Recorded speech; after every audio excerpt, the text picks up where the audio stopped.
Hello there and thanks for joining us, and welcome to this week of Rugby League, a program in which you're going to see the highlights of the very first National Panasonic Cup game for this year. And what a great match it was, Balmain and Cronulla. We'll take the cameras to Brookvale last Saturday and watch the highlights of Manly against Canberra, and then of course highlights from our own NEC big game, which was played at Leichhardt and saw the Premiers Canterbury going down to Balmain. We'll bring you the results of all matches, in fact. But first of all, let's go back to where it all started. Last Wednesday night, it was the first National Panasonic for the year, and it was the Tigers and the Sharks.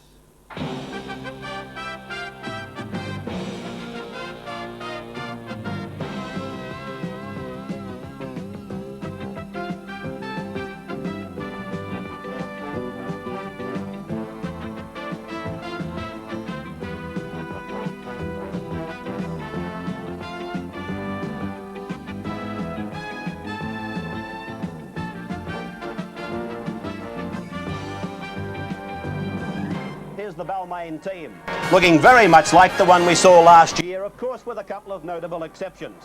One of them, an Englishman, Gary Schofield, not there in the centres, but of course Paul McCabe, a green and gold player. He's in the second row, he's 26, he's the second oldest player in the Balmain team. Russell Gartner holds that privilege, and I say that in inverted commas, but it's a very young team. Roach is there, Hemsley's there, and of course Pearce at the back of the pack. And the other second rower, Bruce Maguire, one of the new boys at Balmain. Mick Perry's there for Benny Elias, and Frank Stanton's the coach.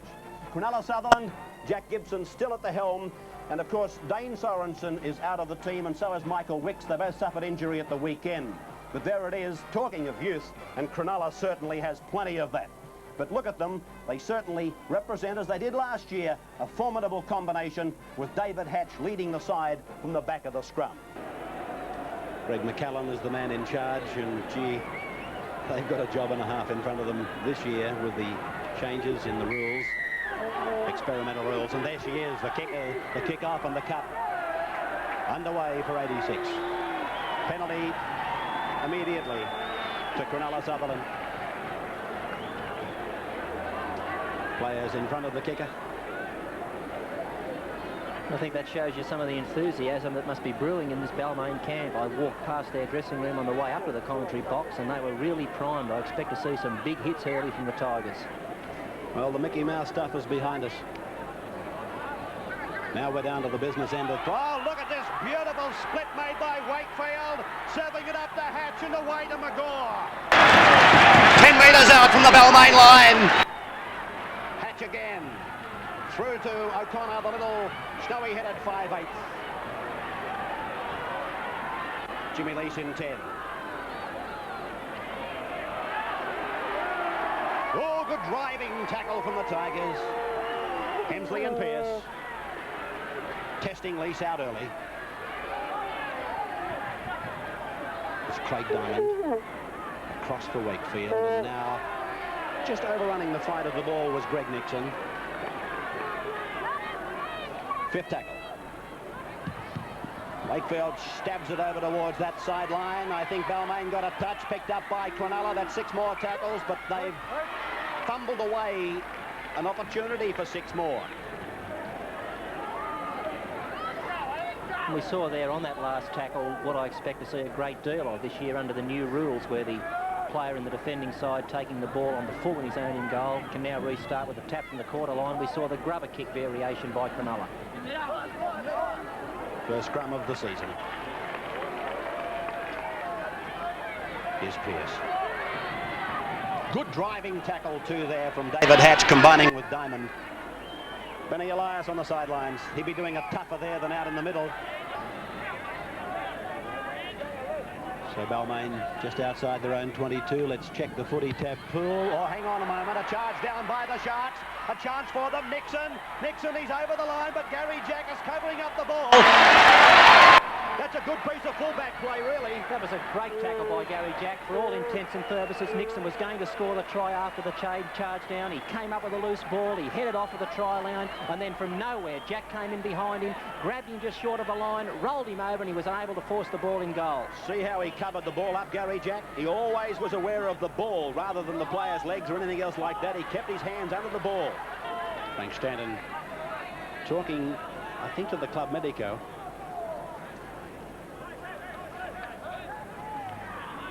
Graham, is it true that he wants McCabe off? Well, just prior to this scrum, I saw Wayne Pearce calling to the bench and trying to get Frank Stanton's attention to get McCabe out of there. He very simply just doesn't know what's going on. So taking it ahead is Jim Lease. There's McCabe.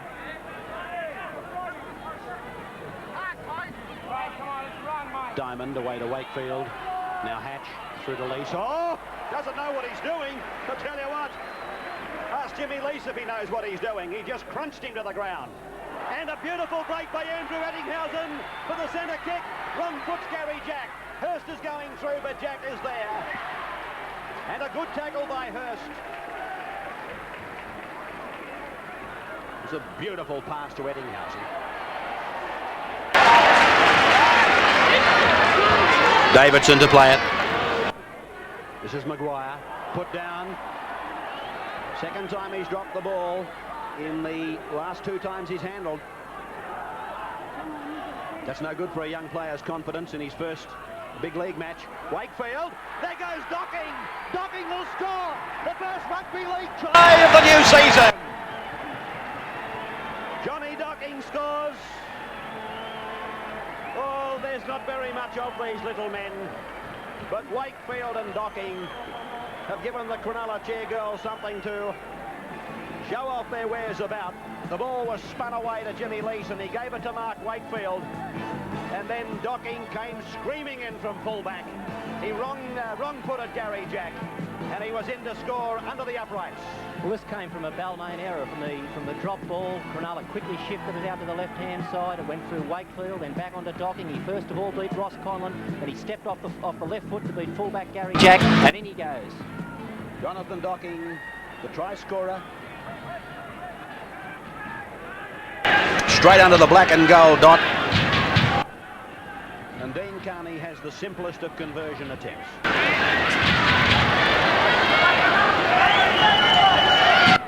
Carney converts the Docking try, and Cronulla Sutherland leading Balmain by 6 points to 0. Kick off by Balmain. They're running into the breeze as they were in the first 20 minutes, and Mark McGaw brings it back. Paul McCabe has his head now bandaged. He was injured during the first 20 minutes, if you've just joined us. There's Jim Lease carrying the ball up. He took a knock to the eye, and the doctor had a good long look at it during the break, Jim Lease, but he's okay. So it would seem as Cronulla decide to clear from the danger zone, and it's gone down to Gary Jack. Twice he went to kick in the first quarter, twice it was charged down.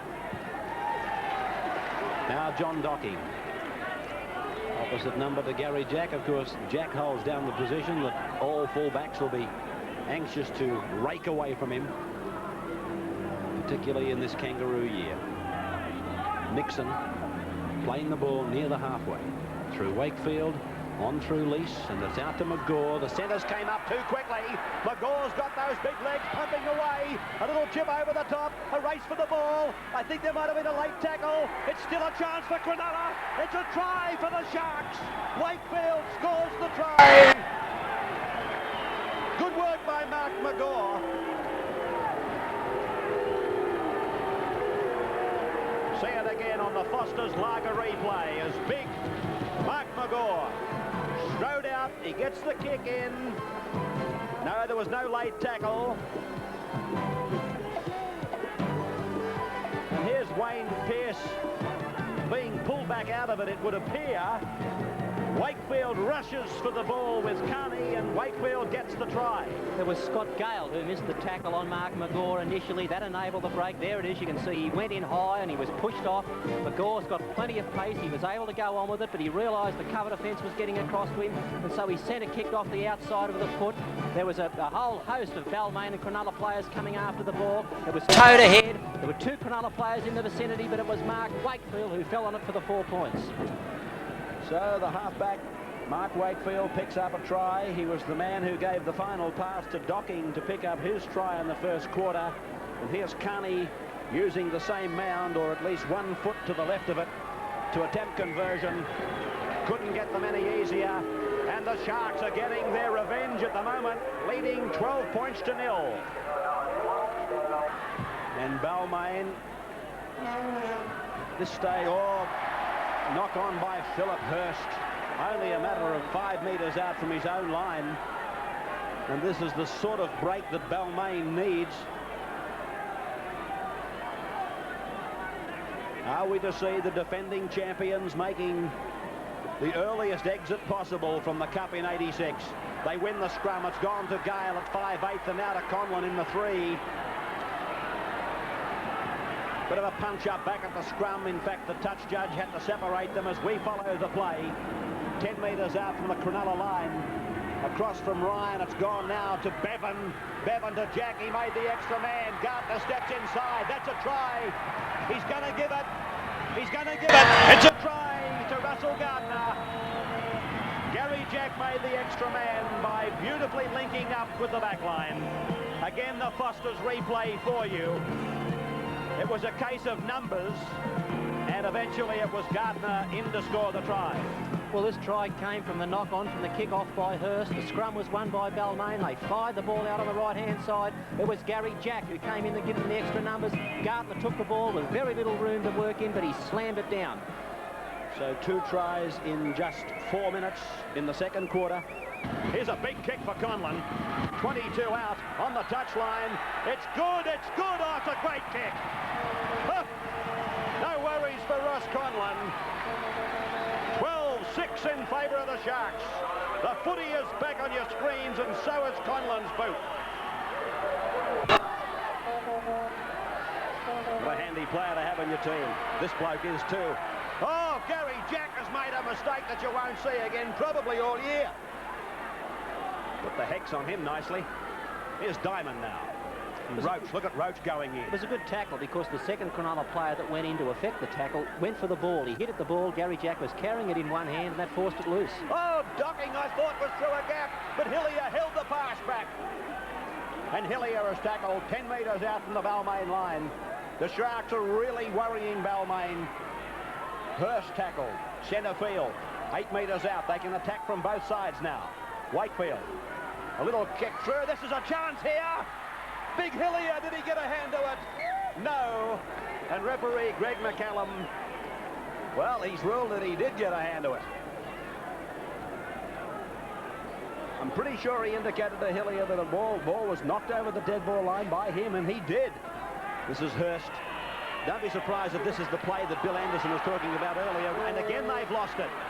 Well, Gibson won't be happy with this. They've been unable to hold the ball on penalty after getting penalties for any more than 2 tackles. Here's Jack now, turning it inside. Davidson can't take it. Cronulla get the ball. Jim Lees has it. Wakefield. John O'Connor sadly out of position on that occasion. Penalty to Cronulla. 2 from 2 for Carney, but he's not boasting about it. Could have thrown them over. This is a better test for him. 35 out, a bit of an angle. Breeze behind him, left the boot sweetly. He's got it. Yes, it's a goal for Dean Carney. Scoreline, 14-6. Cronulla leading the defending champs. Pearce scooping it through to Bevan. Cut out pass, beautifully given to Davidson. And Davidson has tackled, but like a good winger, he was treating that sideline like a venomous snake. Oh, McCabe didn't know much about that. Cronulla's ball. Well, Paul McCabe's done some good things since he's been injured, Ray, but he's also done some bad things. He's fallen off quite a few tackles. He's come up with a couple of fumbles, and I'd certainly have him off the field. I'd be looking for a David Brooks or a Kevin Hardwick, a no-mistake player to go on. Wakefield scurrying through. This is Coles, the hooker. Oh, have a look at this for a break. Taking play to within 15 metres of the line. Again, Balmain in trouble. Turned inside by Hatch for Ettinghausen. 5 tackles gone for the Sharks. The grubber kick probably coming up. Little chip by David Hatch. This could be a try for Philip Hurst. Oh, I think Gary Jack got there in time. The referee must be of the opinion that Hurst got there first. No, there's a punch-up back into play, but let's see the replay. Pearce, good football. That man is Perry. They got him top and bottom. Hillier over the top of Eddinghausen. I thought that might have hurt him. It has. He's on his back as Conlon turns it inside. Through Brooks, back to Roach. The Tigers starting to roar. 32 metres out from the Cronulla line. 14-6 in favour of the Sharks.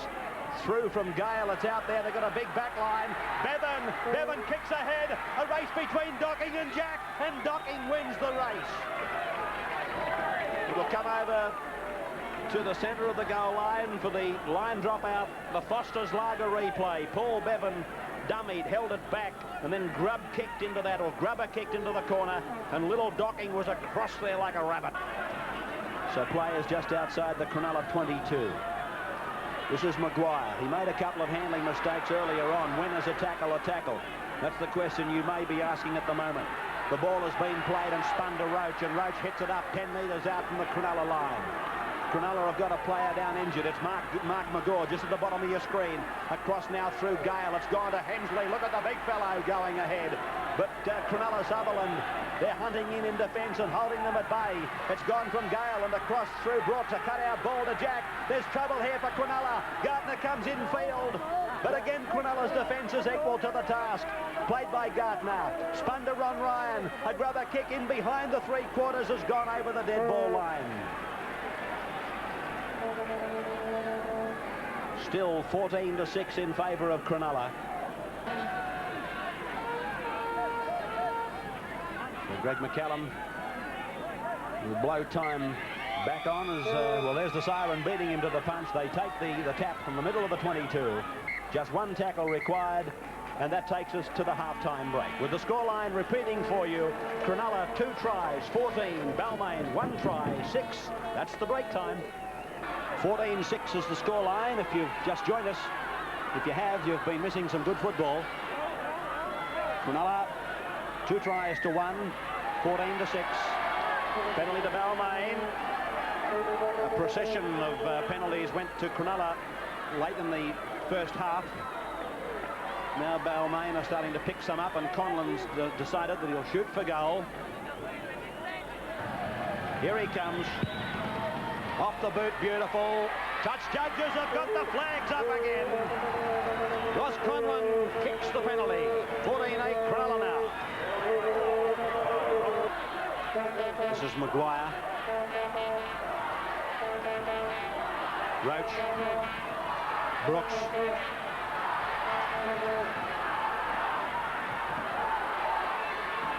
Gale. Hemsley. Short ball away. And that's Pearce that's going to play it. Now they're wide. Balmain back to the right. Gale. Bridge. Cutting out Bevan. It's a loose ball.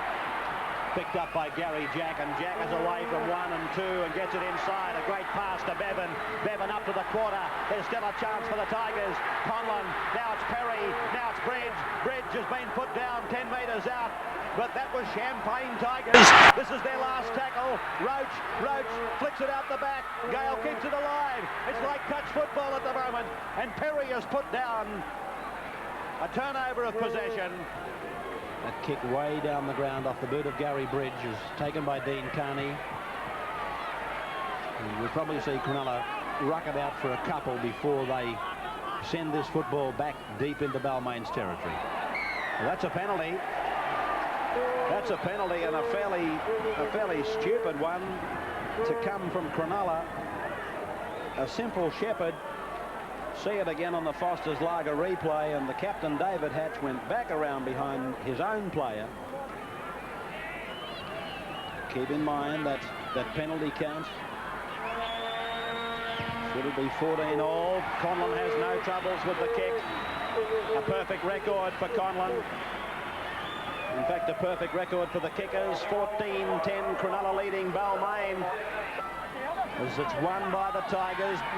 Pearce picked it up at the back of the scrum. It's gone through 3 sets. It's been spun wide. It's Gardner throwing the dummy to Jack, taking it 10 metres from the line. Cronulla Sutherland grouping up in defence. Balmain go the blind again. Bridge comes back and spins it to the left. Brooks goes ahead, trampling over the top of one player. pulled down by Coles. He plays it back to Perry. Perry away to Gale. A long ball to Conlon. He floats it out. Davidson heads for the corner. He turns it inside. It's Balmain desperately looking for that try line. They need to score to win this match. They don't even need to convert, I'd say. It's Steve Roach, 5 metres out from the line. Plays it back and it goes to Hardwick. Little Kevin Hardwick. He can see the try line. He can't get across though. He can smell the grass on the other side. Last tackle, the kick by Gale. Oh, Gary Bridge. Bridge got there first but couldn't get it down. Frank Stanton goes back to his seat. 10 minutes to go. Have a look at the closeness of this on the Foster's Lager replay. He gets to it first. There's Jimmy Lease coming off. His right eye is almost closed now. Former Magpie, former Bulldog. One of quite a few Canterbury players who wanted to play permanent first grade. As Balmain win this scrum, the ball played by Wayne Pearce. It's gone over to Gale. The backs are very deep and Bridge to Conlon. That ball was forward to Gary Jack, I think, but they've gone down towards the corner. There's the Balmain try. The try they've been so trying very hard to score. It's finally come. On the end, I would think of two very controversial passes. Balmain, the defending cup champions. One would think out of jail. Here's the Foster's replay. Conlon's pass to Jack, I've got to be honest, I thought was forward. This last one, not so sure about it either. And you know me, I hate to talk in terms like that about any try. Here it is again. Well, Balmain were able to score this try thanks to some poor play by Cronulla where they came up with mistakes and put pressure on themselves. Gary Jack made the initial bust. It looked like it had died here, but he popped the ball up to John Davidson. Davidson was able to run foot docking the fullback who was coming across in cover defence and comes round to improve his position for the kick. With the attempt at conversion to be taken by Ross Conlon, the scrum count's interesting. 15-8 in favour of the Tigers. As Conlon converts, and with 7 minutes of time to go, Balmain seemingly will live to fight another day. 16-14.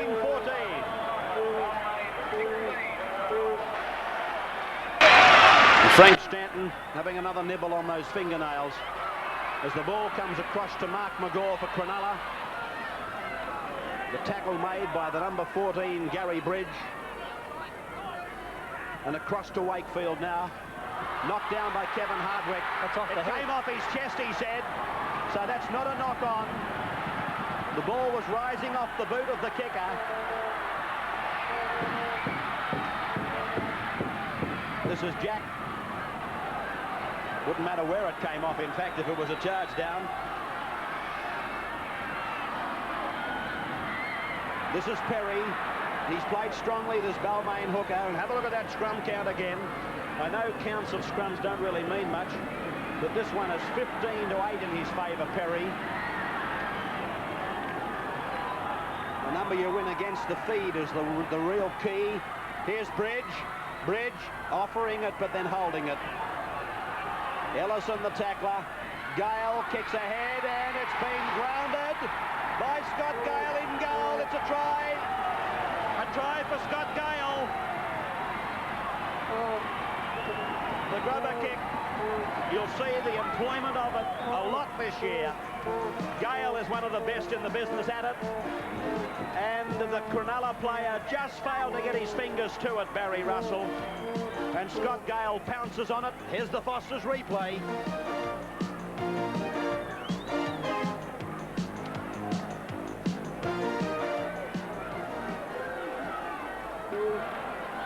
Conlon taking this conversion as the crowd starts to leave Leichhardt.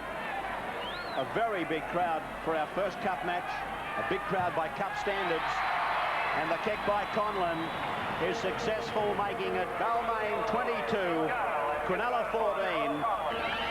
As the siren sounds, that's the end of the first cup match for 86. Sponsored by National Panasonic. With the defending champions Balmain taking a hell of a long time to win, but that they did.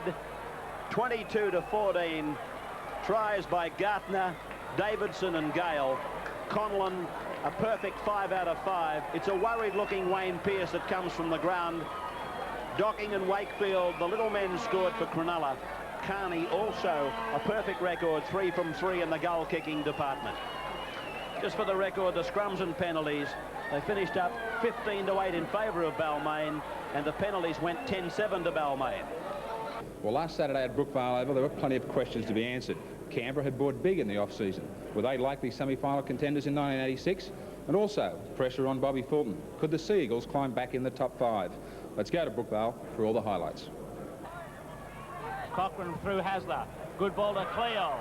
Wide of the ruck. Close. Close coming back infield. Couldn't get any momentum going there. Easily picked off. Manny looking pretty sharp with the ball early on. Hasler again. Cox. Good break by Mitchell Cox. Where's the support? Here's a chance for Manly.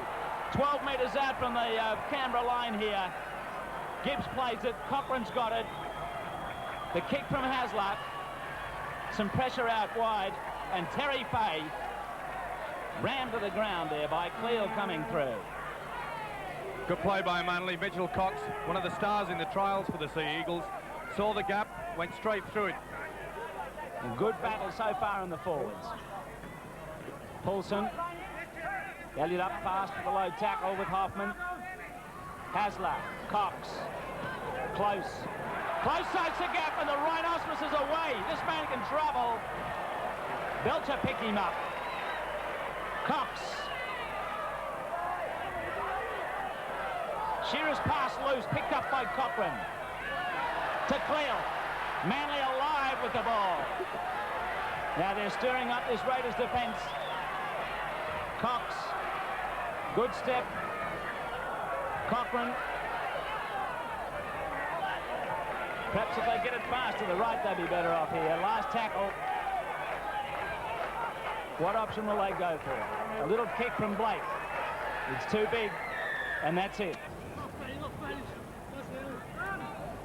Manny well up there as Meninga's trying to work a little move. It's against Close. In the tackle.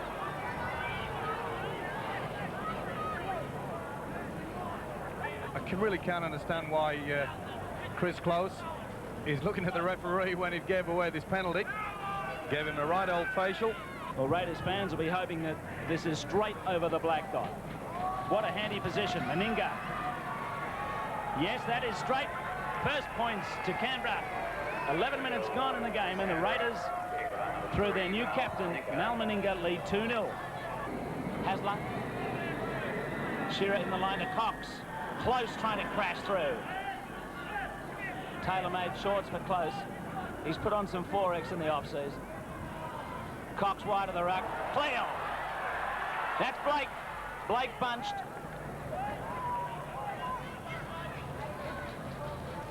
Gibbs. 30 metres out from the Raiders line. Manly fans are waiting for their team to do something. Daly. Last tackle.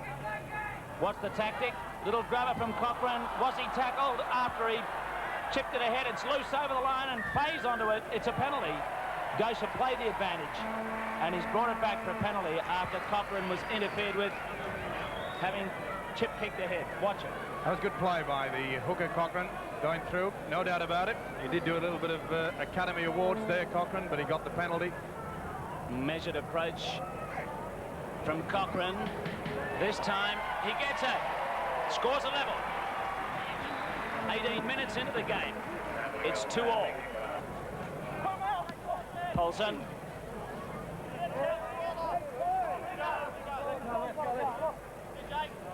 Pocock. Gary Coyne underneath him. Cochrane. Hasler. Cox. Close. Who's running? Cleo. He was upset initially by O'Sullivan. Shearer. Cochrane. Keep it straight. Set it up. Cleo. 12 metres out. The Manly momentum is revving up here. Cox. For Bostad. And they've lost it over the line. They're all after it. It was knocked on by Shearer in goal. Well, it was a good kick by Cox there. Shearer nearly had his fingertips to it.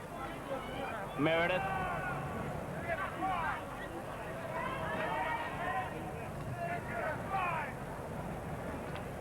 Bellamy for touch, and he'll find it.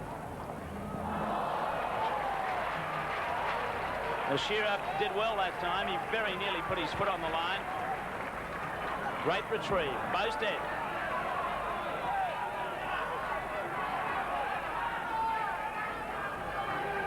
Cox. Cleal. That's Gibbs. Blake outside him. Inside to Cox. Well, Canberra had him covered, but it looked promising. Cleal away from Poulsen. Pocock to Vaughton. He was bustled. Ferguson flying in, and he makes the tackle on Bowstead. Well played, Johnny Ferguson. Hasler. Coyne and O'Sullivan in there, and a bit of action is a penalty. Well, there's almost a blue in there amongst a couple of them. Gosha quick to get in and stop it. O'Sullivan losing his cool that time. And Manly get a penalty just in Canberra territory. Well, it's been brewing for a while. They really have the halfback situation. There really is a lot of vim and vigour out there, Jim. Little niggle. Phil Blake. No marker. He's free. And Manly down the action end again. And Daly to plot it up. Lucky one to Cochrane. Who's this going to? Blake. One more in the corner. It's Poulsen. Poulsen who scores. That time the Canberra defence found wanting. Manly keeping the ball alive.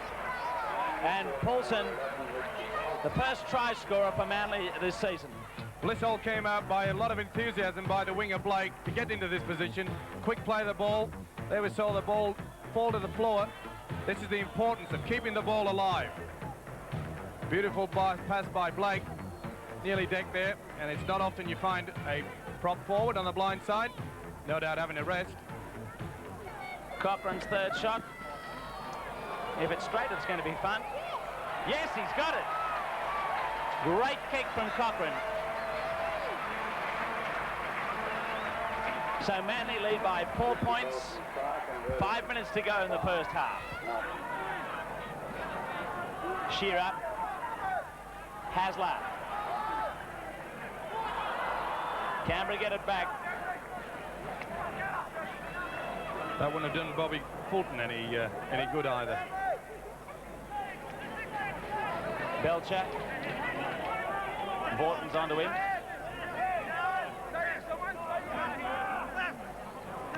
Meninga.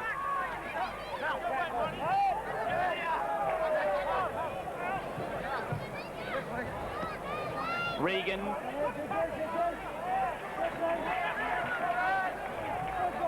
Time just about up. Bellamy.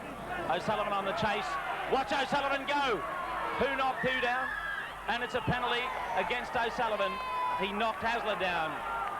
And the penalty's gone to Manly. Wasn't too sure what was going to happen there. Look at this. Well, you see here that O'Sullivan has to start slowing down, but pushes Hasler to one side. Good decision by the referee, Gosha. The siren goes for half-time as Manly find touch. What innovation have they got from the tap kick? Let's see what they'll do here. Well, they'll have to use a kick, probably on the ground. Cochrane hoists it. Belcher's going for it. Knocked back by Pocock. Another kick. It's gone too deep. Just too deep. Is it a try? Yes. Unbelievable try to Manly. I think Blake has gone through to score it. We'll just have another look at this one. The ball bounced backwards just as it looked to be going dead in goal. Here you see the first kick, and it's a towering kick by the hooker Cochrane. Canberra Raiders obviously had on their mind. They never thought that Shearer would do this. They all look in amazement. And the Canberra Raiders have stopped. There's only Ferguson there. Shearer says, I don't mind. Soft try or not. That's 4 points. This for a 10-point lead. Cochrane makes no mistake.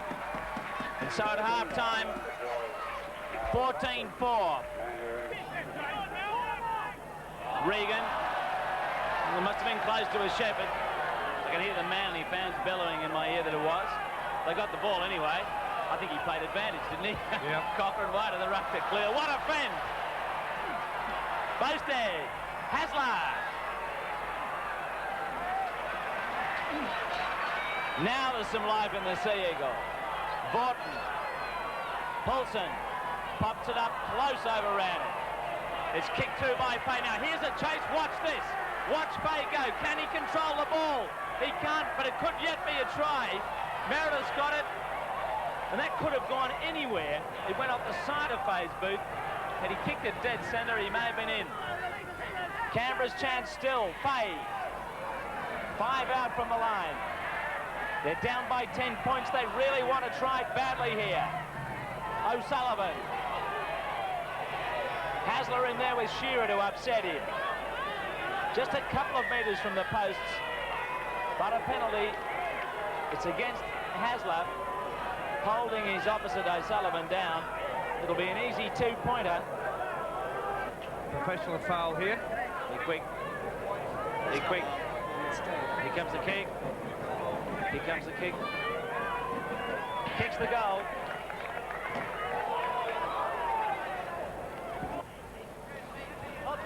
Ferguson. And what we need now for the Canberra boys, nice runaway try. If they can hold it, watch the ball. Balmain. Oh, O'Sullivan and Hasler now. Someone will be off here in the bin. O'Sullivan got a good one in there on Hasler. There's been a bit of niggle between those two all day. Touch judges in. Let's see what happened in here. Watch this. Well, Hasler had a little one, and O'Sullivan said, that's my best right. Wasn't a bad one. Now it's 10 minutes for both of them, Hasler and O'Sullivan. He's going to add 2 points if he's accurate. Good-looking kick, yes, 2 more. Cochrane kicks his 5th goal. And Manly lead 18-6. So a very groggy Jay Hoffman goes off. He collided with Cleal as he made a flashing burst like a runaway bus on the fringe of that ruck. You can see it here. Cleal, a big man. And obviously the knees just making contact. And Hoffman's face. Regan. Cochrane. Had a good game, Mal Cochrane. Good goal kicking. Get off him, the crowd say. Referee says play on. Vaughton slips it. Cox is away. Watch him step here. He is very elusive. He sets it up. Cochrane involved. And it's dropped by Blake. Well, Gibbs' pass to Blake wasn't really a good one. Well, this is the best move of the game. There's a Vaughton pass, little wobbly, but Cox has had a great game. The step, realised running out of it, get the ball out wide. Shearer, a beautiful pass, and Gibbs, and he should have taken that one. Cox, Shearer's cut through them. Now can Manly get it going? Hasler, Cleal, close, Pocock. You might see a good try here. Keep your eyes on it. A looping one from Philip Blake to Gibbs. Gibbs unloads. Cox drops it. And it's against Canberra again. Up inside the 5. He was playing some advantage there. It is shaping up as a pretty comfortable Manly win unless Canberra can really lift it.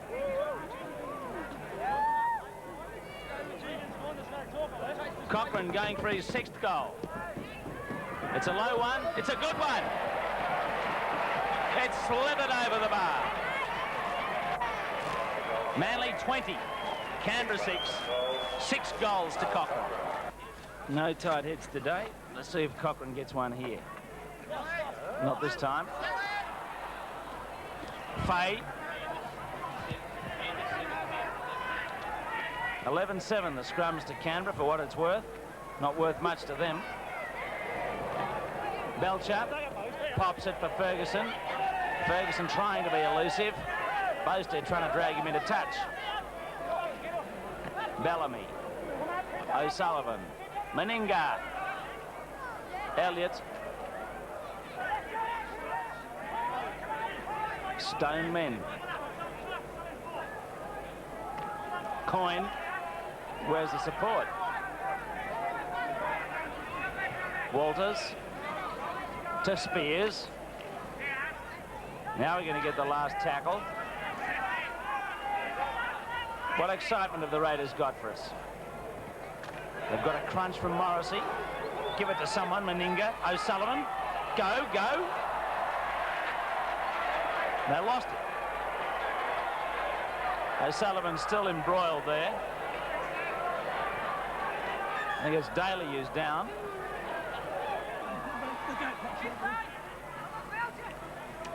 Bellamy, Meninga. That's Belcher. Belcher doing well here. Bellamy. He likes to score tries, 11 of them last year. Michael Blake. O'Sullivan wide. Now he cuts back into the middle. Link up with someone. Smashed to the ground there by Daly. Here goes Michael Blake. He's almost in. Can he get it down? Yes, a try to Michael Blake. Walters set it up, and Michael Blake scored it. The replacement players have combined for Canberra's first try of the season in the Winfield Cup. Comes a little bit too late for the Raiders to get them back into this game, but good play by the hooker. Walters holds the ball up, and Blake says thank you. Did well here. Look at the aggression on his face. Spins round, and there it is. Notice how Walters runs away. For once, draws the man to him. Good ball. It's called backing up, something that we haven't seen from the Raiders this afternoon, and it's taking 2 substitutes to show them the way. Meninga's kick is good. Manly 20 and Canberra 12 with 5 minutes to go in the game. Owen Cunningham on for Daly. Morrissey runs it up. A bit high from Hasler. Coyne. Cochrane!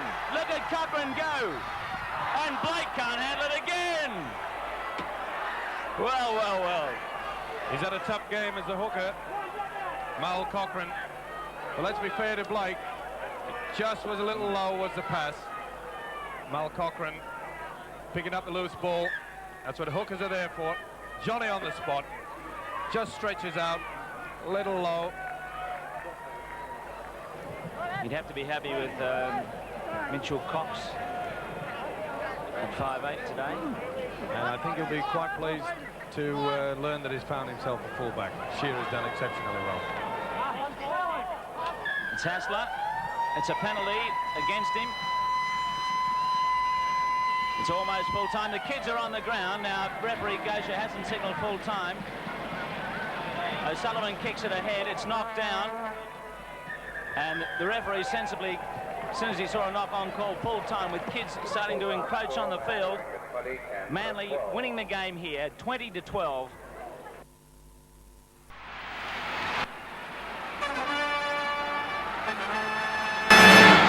Welcome to the NEC big game for this Winfield Cup round 1 match in the opening weekend of the premiership season. Balmain versus the title holders, Canterbury Bankstown. Today's match from Leichhardt Oval, Balmain's home ground. Well, the Tigers again in 86 are led by Wayne Pearce and have their sights set firmly for the season ahead. The team today is Jack Davidson, Conlon, Bevan, Gartner, Bridge, Gale, Pearce, McKay, Brooks, Roach, Elias and Hemsley. And the coach, Frank Stanton. Steve Mortimer captains the Bulldogs, and their goal is to try and capture their third straight premiership title. The Bulldogs' full team readout is Potter, Peter Mortimer, Farah, Mullane is in for Chris Mortimer, Callanan, Hagan, Steve Mortimer, Langmack, Folkes, Gillespie, Doyle in for Dunn, Johnston and Tunks, and their coach is still Warren Ryan.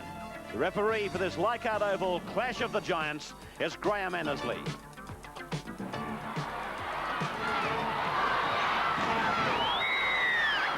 Balmain from right to left then, and Ross Conlon kicks off our first Winfield Cup Premiership telecast of the year.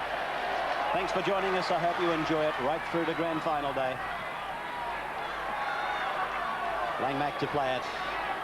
The breeze behind Canterbury in the first 40 minutes. That's Doyle in 24. Breeze coming up off the river.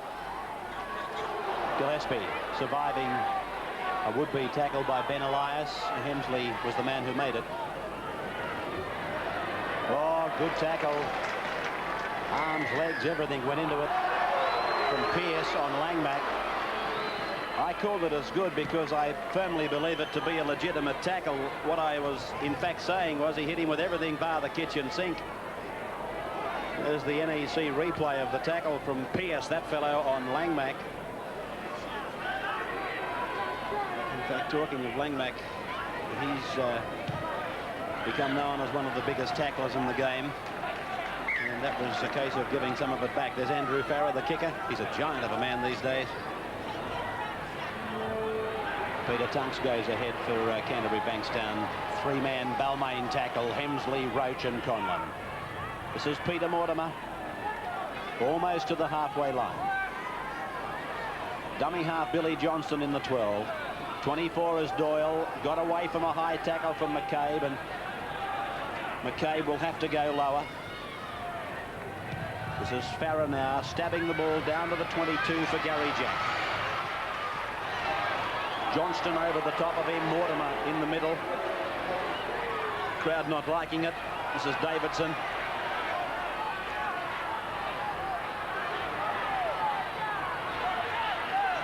Gale, Roach. Oh, Canterbury coming up very quickly. Roach tried to get up and play it. He's given the penalty, so he should.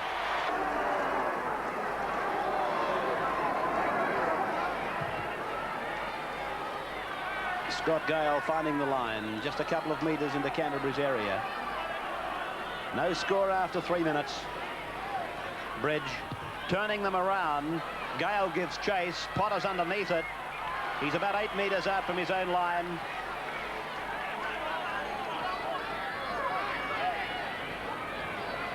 It's Matthew Callanan. Came on the rugby league scene, first grade wise anyway, at the end of last year. Matthew Callanan on camera at the moment. Again, you see the price you pay for high tackling. Gillespie brushing them away like flies. Joining me in 1986, as was the case in the previous year, two of Rugby League's most respected commentators, Bill Anderson and Graham Hughes. Firstly, Bill, how do you see this one going? Well, Balmain had some defensive lapses on Wednesday night in their National Panasonic Cup game, but I still think they'll be good enough today to get the money, the Tigers to win. Canterbury Bankstown inside the 5, penalty to Balmain, right on the halfway.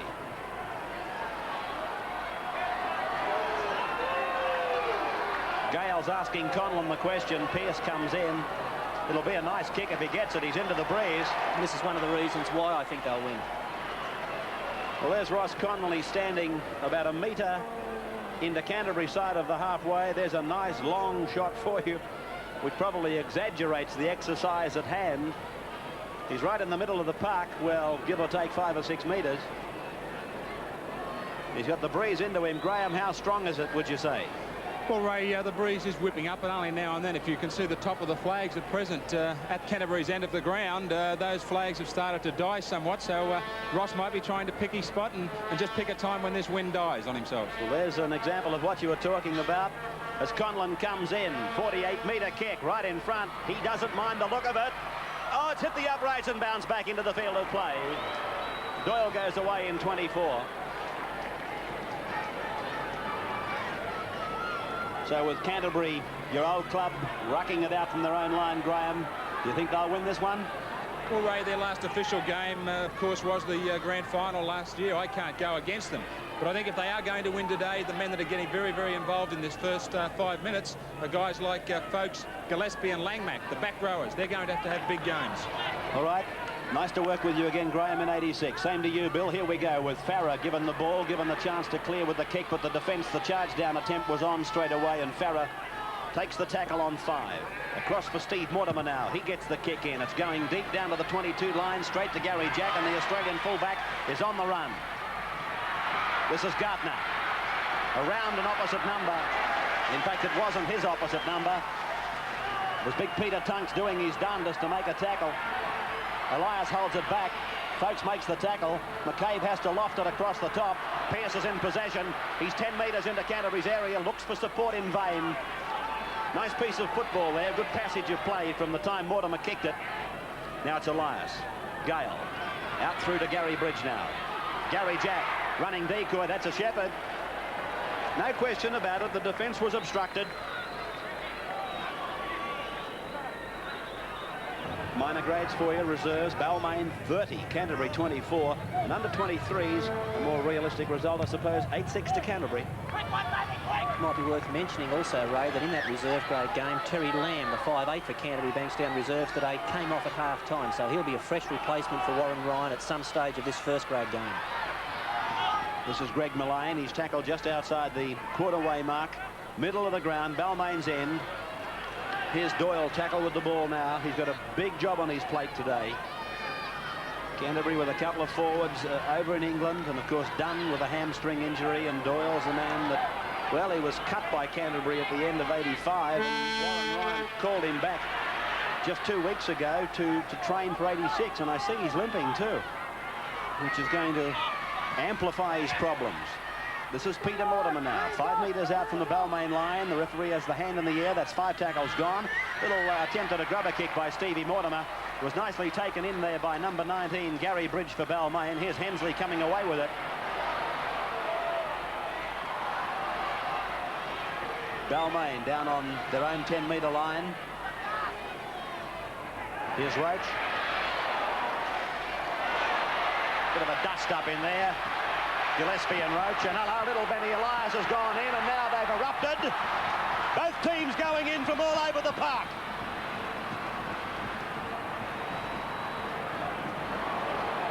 Still going on.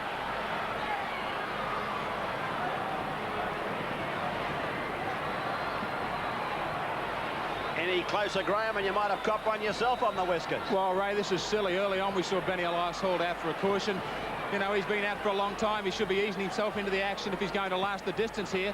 He's the man that caused that. As I saw it, it has settled down, and Roach certainly wasn't going to go on with Gillespie, but Benny should find himself in a lot of trouble for this. Well, here's the two big men, Gillespie and Roach. They're going to work it out, and then little Benny Elias, he's decided, well, I'll get in for some of this action. Reminded me very much of Tommy Bishop and John O'Neill in the 1973 grand final. Tommy put one on Lurch's whiskers and then took off for the M.A. Noble stand corner. He went for safety, little Tommy. Frank is probably saying, I hope that meningitis has completely gone from Ben's makeup. Replacement going on for Canterbury. This will probably be for Doyle. Who is it, Graham?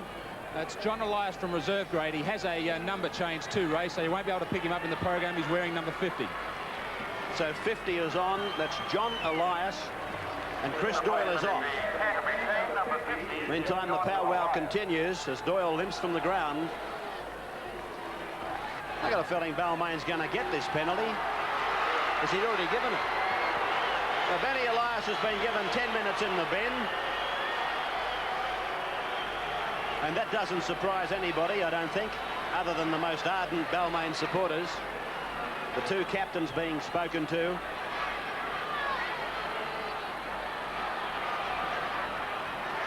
I think Steve Mortimer would be querying how did Balmain get a penalty and then a player in the sin bin. Well, I didn't see what provoked Steve Roach, but I can tell you that he let one go when he was lying on his back, which is not a very good tactic. If you're lying on your back, you don't start throwing a bunch of fives. So we're back to the action. That's David Brooks. Hemsley. Penalty to Balmain against Canterbury inside the 5.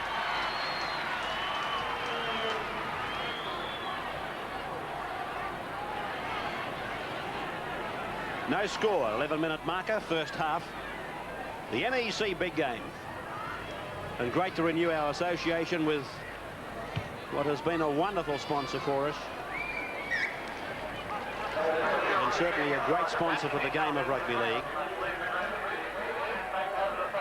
Bridge, Gale, Hemsley. The big fellow not getting back far enough and getting into it. He was almost standing still and he made himself an easy mark. Brooks thought about giving it to Jack, but held it back. Gale, Bridge. It's not a badly placed kick. Potter's got a long run. The backs are coming down very quickly. Potter's going to cop it here. Or did he ever? That was a neatly placed kick by Gary Bridge. Here it is coming down for Potter. He had little time to take protection. Conlon the tackler.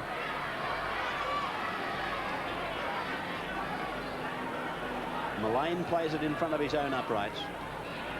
Here's Callanan. You can see over the back of the ground, Farah is getting some attention. Top right-hand corner of your screen. Mortimer. Again, Jack going back to his own quarter and beyond.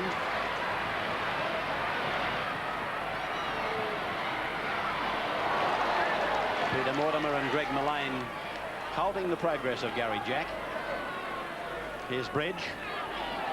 Farah still getting some attention. If Balmain follow the pattern that they've been adopting in this game, they'll only hit it up for 1 or 2 rucks, and then they'll be looking to spread the ball. The last six tackles they had it, they moved the ball very quickly to the right-hand side, then back to the left-hand side. They obviously think the holes are out wide, and here they go again. This time they lost grounded possession. Michael Hagan making the tackle, a good clean-up tackle on Brooks. McCabe, I'm surprised he's here today, actually, Paul. He took a very heavy hit on Wednesday night, but he's made a rapid recovery. Gale to clear.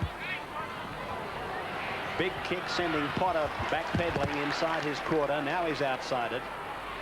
He's down to the 40-metre line. Brooks the tackler. Callanan. Sideline comment, Graham Hughes. Well, Ray, just some news from the Canterbury bench. Andrew Farah's back up on his feet. He's taken a heavy knock, but they have called for the doctor, and they're going to try and check him in the run of play for a possible cheekbone fracture. Well, that's terrible news, should it prove positive. Here's a bust made by Folks, and then a wild-looking pass. I know he had plenty on his plate, but he had 2 runners to pick from. The pass went to ground. This is Bevan. Pearce losing it. So a scrum just on the Canterbury side of the halfway.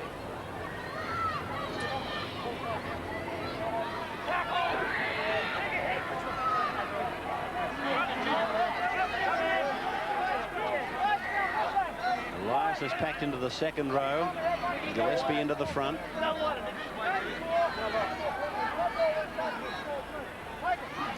I suppose there must have been some temptation for Warren Ryan to put Terry Lamb to lock and move Langmack into the second row.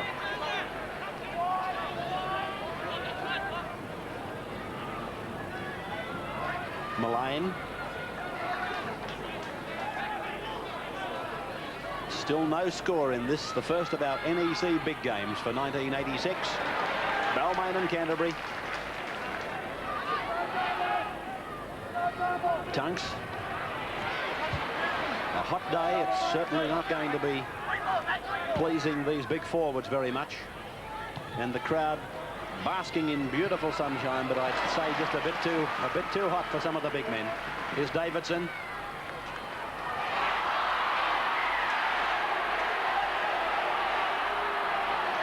Now Greg Mullane is going to be called out for this tackle on John Davidson.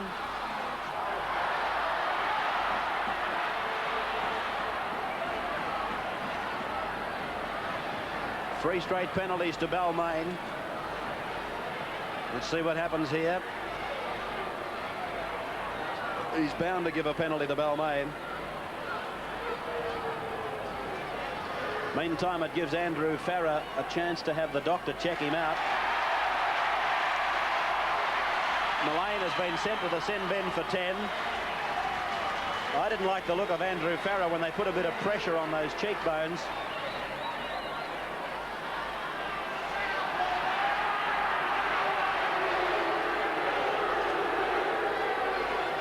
Well, the only thing I'm going to say, and it applies to Benny Elias and to Greg Mullane, a total lack of discipline.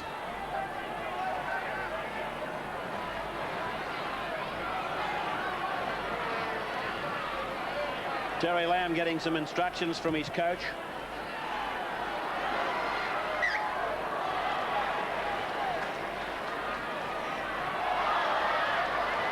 Bridge through Gale, a short ball for Hemsley. Kerry Hemsley just quite hasn't got his timing right. He's not hitting that ball at the right time. Here's Gale. It's understandable, of course, this time of the year. Now, Hagan's on the ground. He's not 100%. Well, Canterbury's got huge problems now. Hagan, I notice, limping on his left ankle as he goes back, as the ball spins to Bevan, and Bevan's into touch. Farrer's coming from the field now.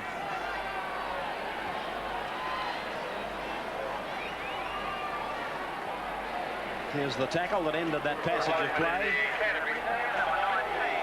Terry Lamb on the ground, and Andrew Farrer has been brought away for further examination of a suspected cheekbone fracture.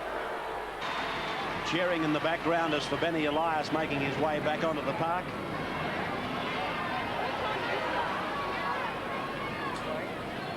As Balmain bring it out from inside their own 22, a heavy tackle up the top by Tunks. Elias was down low. As we take it at Graham Hughes, he's with the injured Canterbury player Paul Dunn. Gardner making a long run down the sideline. An infield pass, it'll be play on. It's been touched in flight. Bevan across the ground. Bridge is going to come right across, and he throws a big dummy, a huge dummy, and goes on to score. The first try of the match, the first try of our telecasts in NEC big games. Well, what a try. About 75 metres of it. It was all sheer excitement when Russell Gardner got away from this attempted tackle by Matthew Callanan. Callanan went high, paid the penalty very dearly. The lofted ball went in ground. It doesn't matter where it bounces, whether it bounces forward, backwards or sideways. It was thrown backwards. Bevan speared it to Bridge. Then Bridge, he throws his almighty dummy, very much like a bloke I know from Parramatta did in a grand final one day. And then he took off for the corner, and that was the end of the section. Well, Balmain here exploited the fact that Canterbury Bankstown was short out wide. Roach stood in a tackle and lofted a good pass across to Gardner. He pushed off Callanan with a left-hand fend, looked infield. The pass could have gone astray here, but Bevan scooped up the ball. He fired it back onto Bridge. Bridge faked a pass on the inside. You'll see here that Steve Morton was the man that fell for the dummy on the inside. He held off. Bridge speared for the corner, and in he goes for a great Balmain try. So number 19, Gary Bridge, the try scorer, and according to the selectors, he wasn't good enough to be in the side to run on last Wednesday. He soon turned all that around. He turned the match around, in fact, on Wednesday night, and now he's picked up the first try today. Conlon from the sideline. It's beautiful. Oh, it went straight as a dart. Beautiful kick by Conlon. Balmain 6, Canterbury nothing. 22 minutes gone. First half as Terry Lamb kicks off for a Canterbury side that has been shuffled and shuffled some more with injury to Doyle, injury to Farrer, and Greg Mullane is in the sin bin. Now, I do apologise to Graham Hughes for keeping Paul Dunn this long, but it always seems to happen, doesn't it, Graham? Yes, thanks, Ray. Paul, major injuries it looked like. Could be with Andrew Farrer. Certainly unbalanced the side. Yeah, it's a bit of a shame that it had to happen that early in the game because, you know, we're trying to get off to a good start for the year. We've got Kel and myself out, and now Doyley might be out for a while. Well, what about your own injury? If we see a great kick there from Balmain, what about your own injury, Paul? How long are you out? Only this week. It's just a slight tear, and the doctor advised me not to play this week rather than tear it again this week and be out for a while longer. And you can't afford to be out for too long on this Canterbury side? No, not with Kel coming back. Try and get that hit before he does. Good luck with your new team. Thanks a lot. So in the interim, we saw Balmain finding touch. Steve Mortimer comes up with the feed.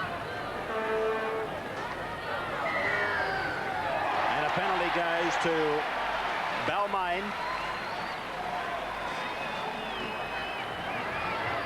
And I do believe he penalised not that man, the number 12, but the near side prop.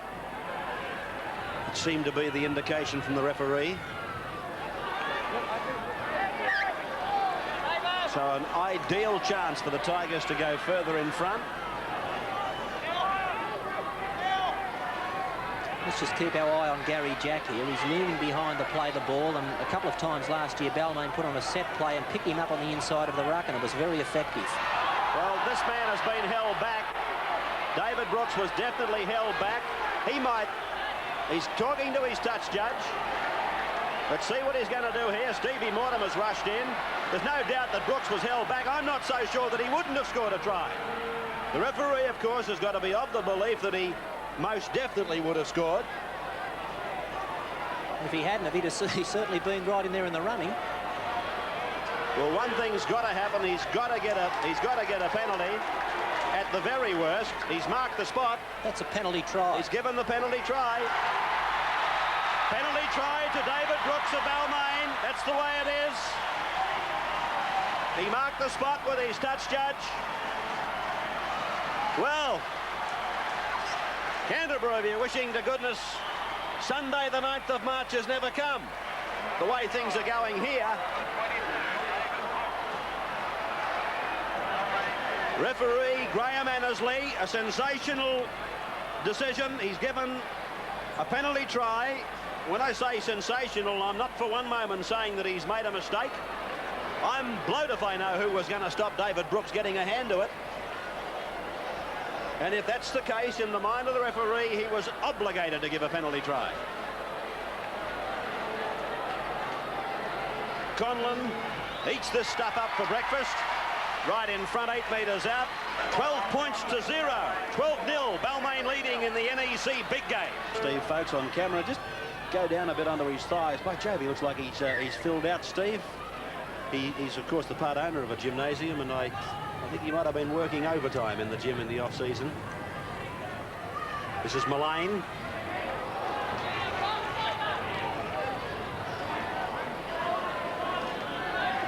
Potter.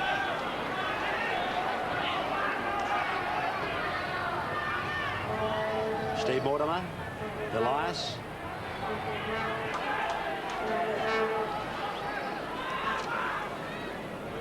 Tunks.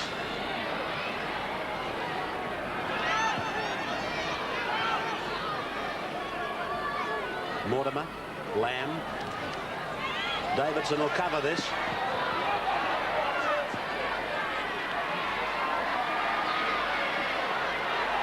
Oh, Potter! Potter's taken the ball like a thief in the night, and he's off to score. Well, John Davidson hangs his head in disgust. But as he was trying to defend himself against the tacklers, Potter just simply took the ball and off he went for a try. Quite unexpected, I might say. When you're held in a tackle, the most important thing is you hang on to the ball, even if your head was getting ripped off. But here, Davidson fought in the tackle rather than just sitting down and taking it. He tried to fight his way free, and he was milked of the ball by Mick Potter. You can see he put his hands in here, and he comes away with it. There's no defence at home, and it's just a matter of shut the gate as Potter crosses the line, and over he goes for Canterbury's opening points. Well, Canterbury absolutely needed that try. It was almost a necessity for them to put something on the board before half-time. We're 7 minutes away from that point. And just when everything seemed all right in the Tigers' camp, Canterbury are on the board, and in fact should be only 6 behind after Lamb takes this kick. There it is, straight over the black and gold dot at Leichhardt, and the scoring lead is 12 points to 6 in favour of Balmain over Canterbury.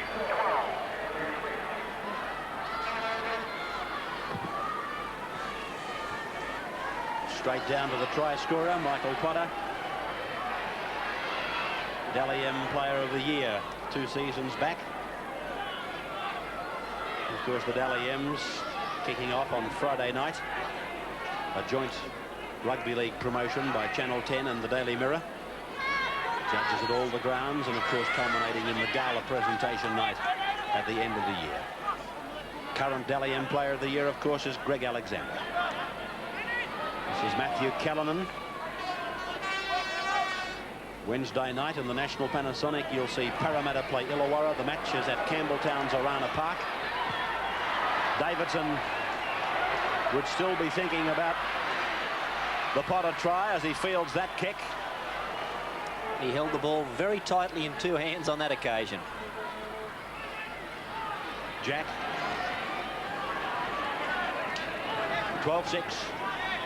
Balmain with 2 tries to 1. Well, that was another example of Kerry Hemsley's timing being right off. He's trying to get the ball too early rather than getting deep, timing his run off the dummy half rather than the person playing it and hitting onto the ball.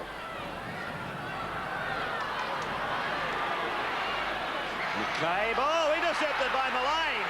Away to Folks, steps off his right, off his left, 10 metres from the line. Canterbury coming from 12-0 and now looking like they might level up. And Balmain have gone to sleep. Hagan.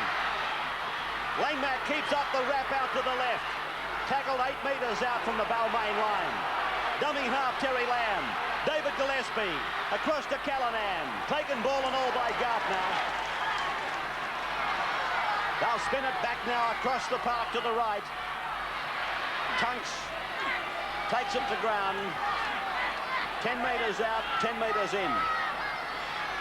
Lamb puts up a bomb. It's in the field of play and Gary Jack takes it magnificently. It'll be a line dropout. You'll see this bomb is taken by Gary Jack. It is not a part of the new rule. You'll see that he's in the field of play when he takes it. It leaves the grass from the actual playing field and then is forced in goal. So it's a line dropout. Well, Balmain got a dream start to this game. I don't think they could believe their luck. But what's happened since then is they've almost behaved as if the game's over. They've gone to sleep and they've let Canterbury Bankstown get right back into this. Potter. Mortimer. Hagan. Oh, that ball was badly directed across to Matthew Callanan. Scrum will go down about 30 metres away from the Balmain line. Who would have thought you'd hear a comment such as this? Balmain, in the last 10 minutes, have become complacent against the defending premiers. It just wasn't a contest until Potter stole that ball, and now Balmain have just got to be woken up. They get a penalty here.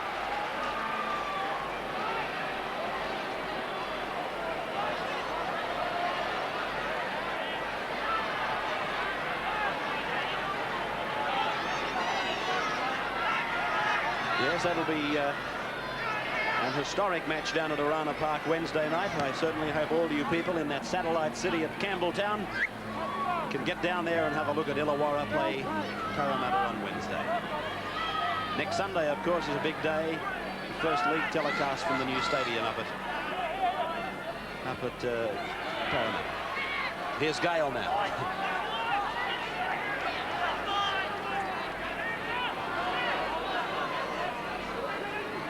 Long ball, Bevan.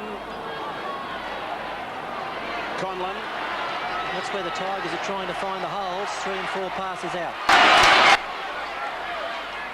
And that's okay, provided you do the hard work in the middle of the ruck early. Here's Bevan.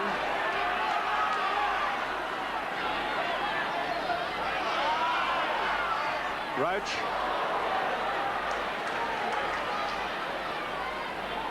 Five tackles gone. As Balmain put a kick in, it's going to find touch. It does. Just 2 metres away from the line.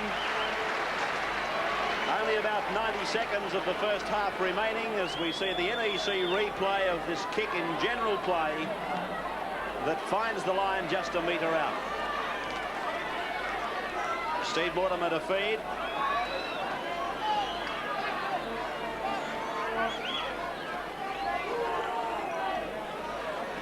Hemsley picks up the loose head. And Canterbury win the scrum. Mortimer. Potter.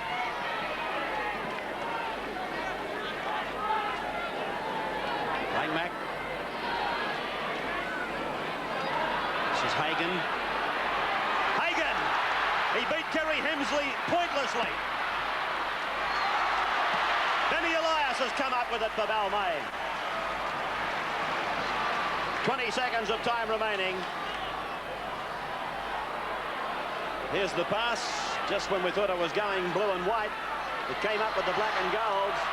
Again, an early changeover of possession. Langmack gets it out the back dubiously, and Elias it is with the ball for Canterbury. Only a matter of one tackle remaining, I would think, in this first half, as Matthew Callanan is grasped right on the halfway line. It's gone to Terry Lamb, over to Steve Mortimer. Peter Mortimer's tackled by Ross Conlon. As the siren sounds, that's the end of the first half. A sensational half in many ways, with Balmain leading Canterbury 12 points to 6. Here's Graham Hughes on the sidelines. Well, Ray, in the first match, as you would expect, plenty of mistakes. Balmain have allowed Canterbury back into the game. That could prove fatal. A reshuffled Canterbury outfit in this second half, but with Mortimer driving them, you can't write them off. The wind, well, that may play its part too, and look for a big kicking game from Scott Gale and Gary Bridge.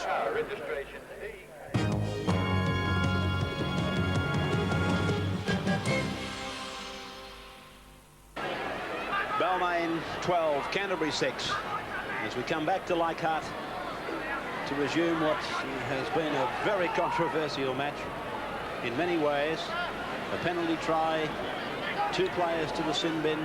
Canterbury losing 2 of their players in the first half. Andrew Farrer and Chris Doyle, both replaced with injuries. As Scott Gale loses the ball behind him. Scott playing in jumper number 6. Playing at half-back, Gary Bridge in 19 at 5'8". I should explain that to some of you. When the team plays a Wednesday night, they have already given their team to Big League on the Tuesday. And, of course, Balmain has changed since Wednesday night, and that's the reason you see players in the wrong jumpers. Here's Roach. Good ball by Roach. Hemsley didn't do quite so well, and Canterbury come back with the ball. Very ordinary play by Balmain, and it would disappoint their coach Frank Stanton. They've got a lead of 12 to 6. They're running now with what's turned into quite a strong breeze, and I think what Stanton would have been looking for was to kick the ball downfield and hold Canterbury down in their own quarter. Balmain pushed the pass. They looked to make yardage running the ball, and they've of course forfeited possession with the drop pass. Folks. Top tacklers, Balmain 16 for Pearce and Canterbury 12 for Folks. As Canterbury spread the ball nicely, Mullane has gone away from Gartner, who comes again with Pearce to pull him down. Mortimer. Tunks. And that ball has been fielded by Bevan.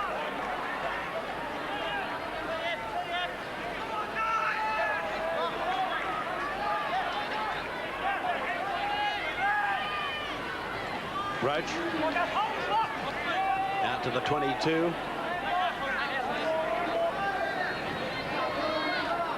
Gale.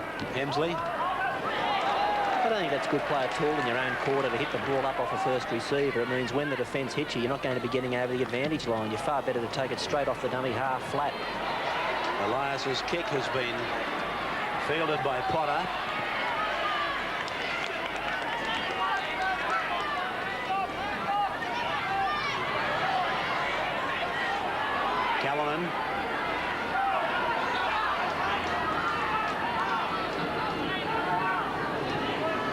Mortimer, his brother Peter.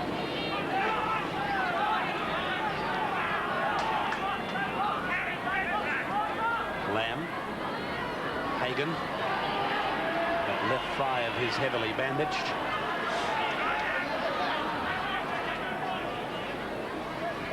Tunks.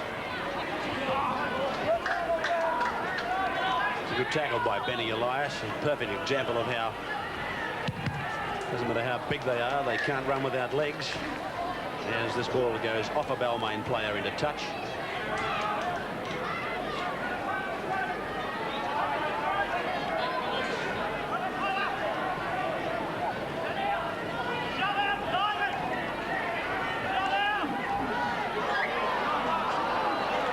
Wondering what the rule is on that one. It came off McCabe's foot and whether that's classified as a kick or not.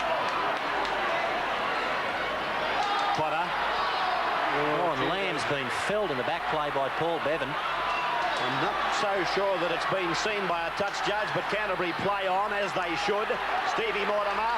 Now it's with Greg Mullane. He's still going, Greg. A good run by Canterbury. A good passage of play for them. Played ahead by Greg Mullane. Balmain are going to have to do something very shortly. I think it's too late. He's looking over the top of it. No try. Still Canterbury with a chance to score, and I think, no, he's lost the ball.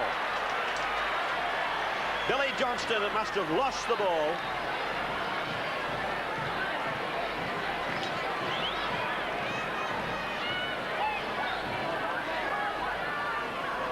Let's have a look at Billy Johnston going for the line, and he obviously somewhere along the passage lost it.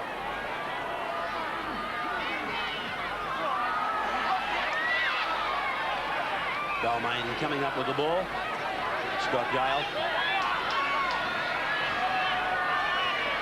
Here's Pearce.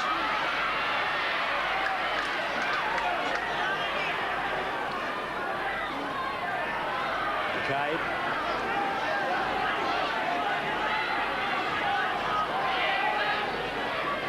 Roach.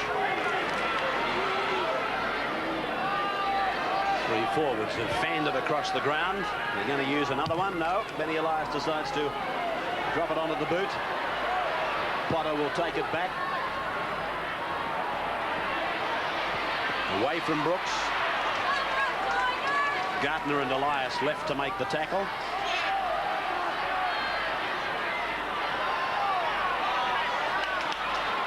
Callanan. 12-6, no score added in the second half. Peter Mortimer.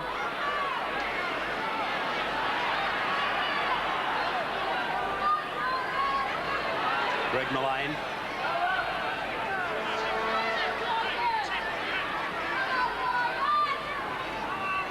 Lamb. Was going to stop in the in goal, I would think. Just making the dead ball line, so it'll come out to the 22 for the restart. Hemsley. Bridge.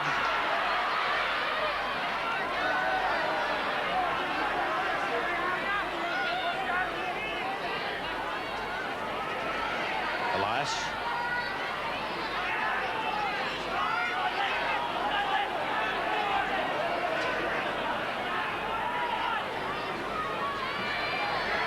Here's Gale. Haven't seen Gale make a clean break. The breaks that we're accustomed to seeing Scott Gale making. I'm wondering whether the zip's gone off his acceleration. His kick is getting very, very close. Well, it's taken the corner post. Part of the in-goal area.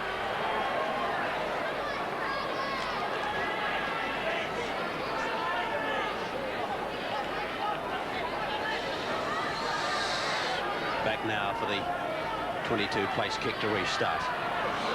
And Gillespie it is who has played it. It's gone through 3 sets of hands, 4 sets of hands, and Callanan drops it.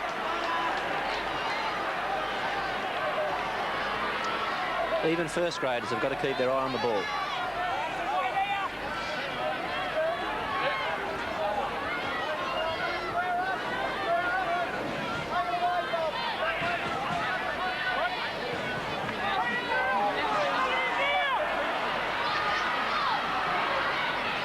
Pearce.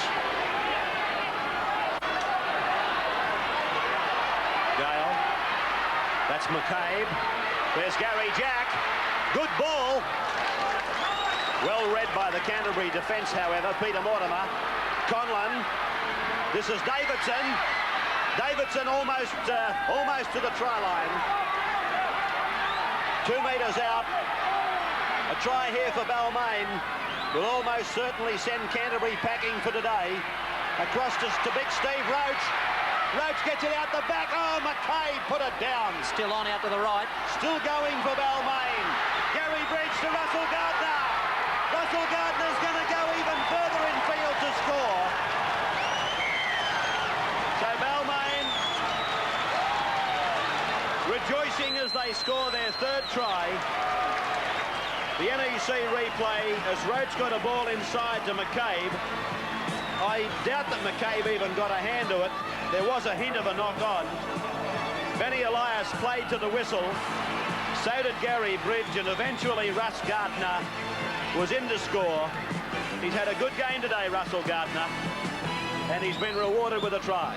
I thought that Steve Roach might have bombed this one. It was always on out wide, but Roach elected to step off the right foot and come back himself. He then realised he couldn't go any further, turned the ball back to McCabe. He dropped it, and it was Elias that scooped the ball up to that ever-present man, Gary Bridge, who's had a tremendous game today.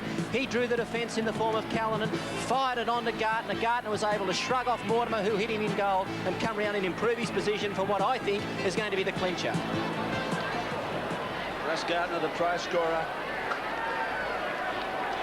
And so the attempted conversion to be taken by Ross Conlon. 22 metres out, about 6 metres in from touch.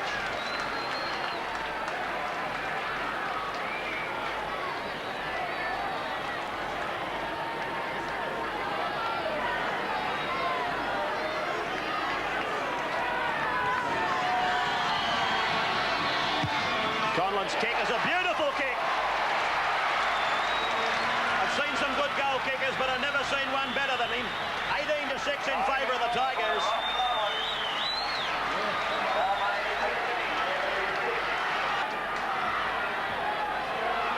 Mountainous trouble here for Canterbury. And we must remember that Frank Stanton's got some very good defensive players in the form of Kevin Hardwick and John Owens, who played in the reserve grade, and it mightn't be too long before he decides to really tighten this one up, bring off one of his attacking back rowers and put on some defence. Gardner getting a beautiful ball by Steve Roach. He's coming ahead in leaps and bounds, Steve Roach. I know it's the first weekend of Winfield Cup Premiership Rugby League, but I'll tell you what, I've seen enough from him today to suggest that he's well and truly on his way to England. Scrum will go down inside the 22. Having said that, I hope I haven't hexed Stephen Roach. Benny Elias, the kicker in general play.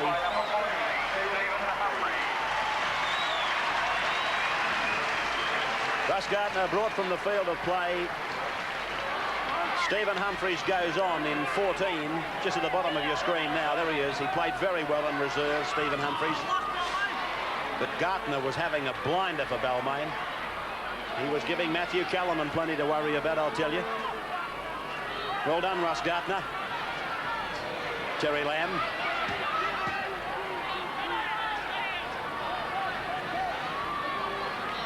This is Langmack. Because at my age, you like to see veterans doing well. This is Gillespie. Ooh. Good tackle by Brooks. Two of the game's hardest tacklers. Elias, nice step. In and away. Steve Mortimer over the halfway. Terry Lamb's with him. So is Elias. Good work by John Elias. That'll be play on if Canterbury get the ball. It's still play on. It's going to be a try. It's a try, I'd say, for Steve Folkes. Yes, good work, Canterbury. You played to the whistle, and you've reaped the reward. A try for Steve Folkes. See it again. If you had any doubts, I'm sure you'll see that Balmain are the team to project this ball forward. Though it may have looked side on as though Canterbury had knocked on, Mr. Magic was down and got up again. Spilled his lollies but recovered. Got the ball to John Elias. What a part in the try this fella's played. That pass was off a Balmain hand. They lost it again. And then it was Steve Folkes. Did he ground the ball? That's the only question. There's the downward pressure on the ball. It's a try to Canterbury. And the Premiers are not beaten yet. Stephen Folkes, the try scorer. Replacements coming on now for Balmain. McCabe and Hemsley. Hemsley's already gone. There goes McCabe. So Bill Anderson has projected correctly that the coach would make replacements at about this time. He may be wishing he'd made them 2 minutes ago. Terry Lamb has the kick. Close proximity to the uprights. About 15 metres down the ground.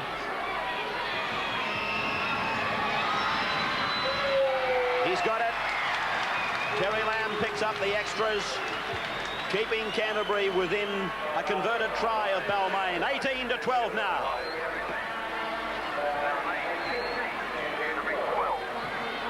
Conlon booting it down the ground.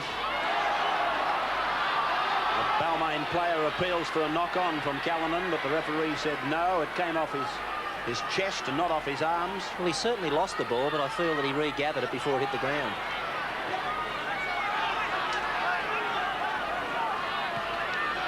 Here's Elias. It's proving a fairly difficult customer to handle, Elias. It was really his try, the last one that Balmain scored. He made a tremendous break and then did it again. That Canterbury scored. He made a tremendous break and then backed up in the ensuing play, and he almost split the line again there. Steve Mortimer chips over the top. David Brooks was awake to it. Good cleaning up there by Dave Brooks. Elias floating it out for Humphreys. He's lost it over the touchline.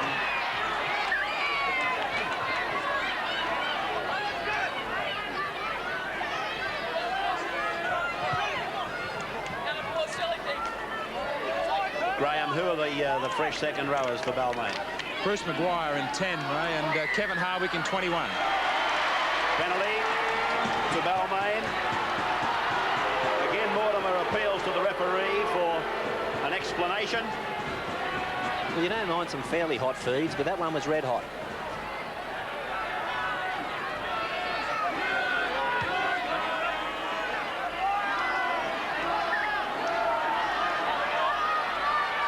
Now, this is Maguire in 10. He had a case of the dropsies on Wednesday night. The last time Balmain were in an attacking position from attack in Canterbury's quarter, we said to keep our eye on Gary Bridge, and he might just be the man worth watching again. They go two into the middle for Jack to come down the blind side. 15 metres out. Humphreys the dummy half. Benny Elias, short ball for Brooks. Now Hardwick is getting ready. He's going to try and run off Roach, who goes to within 2 metres. That's the 5th tackle gone. They may try the cross-kick bomb here. Gale holds it back, gets a kick in. Picked up from an onside position by Brooks, but there was a knock-on there. Graham Hughes with grand final hero Peter Kelly now. Peter, they've clawed their way back into this game twice after those early injuries. Yes, Ryan, they're sticking to their guns, and Lady Luck's on Balmain's side today, unfortunately for us, but the boys are sticking with it. You talk of injuries, how about that one of yours to groin? When are you likely to be back or close to full training with the team? Well, I'm doing a fair amount of training now, and it looks as though I'll be back in about 3 weeks, I think. Okay, thanks, Peter. Peter Kelly.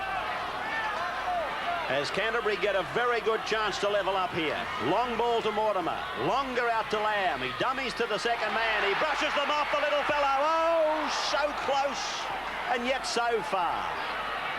Terry Lamb to play it. Close to the line. Dived on by Greg Mullane. 3 metres out. Over to the blind side. A pretty wide blind for Gillespie. Time for Balmain to turn on the defence now. Long pass out to Hagan. Oh, a good tackle. Wayne Pearce came up very quickly. Well, there you see Wayne Pearce at his best. When he hits them, he stops the ball dead. Tunks now, picked up by Pearson, driven. Well, Folks must have been very close to offside there, but they've lost the ball anyway. And Benny Elias comes up with it. The Balmain fans rejoice as Elias clutches at the back of the right leg. He's cramped.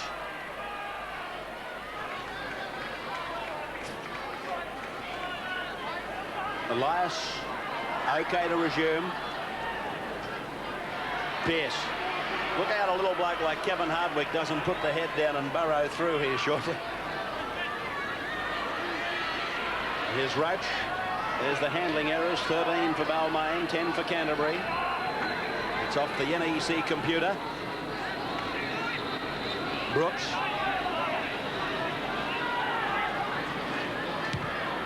Gale's kick will go out on the full.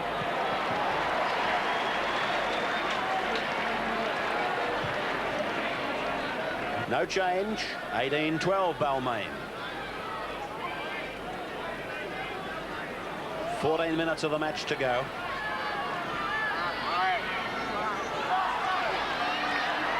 Gale.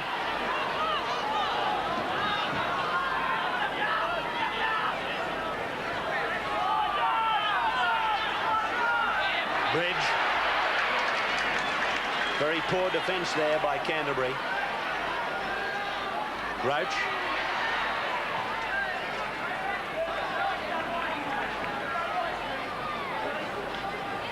Hardwick. Gillespie hanging on grimly there to Hardwick as he tried to make a break. Gale. Bridge. Conlon. Conlon tackled about 8 metres on his own side of the halfway. 5 tackles gone. Bridge. Callanan going back for it.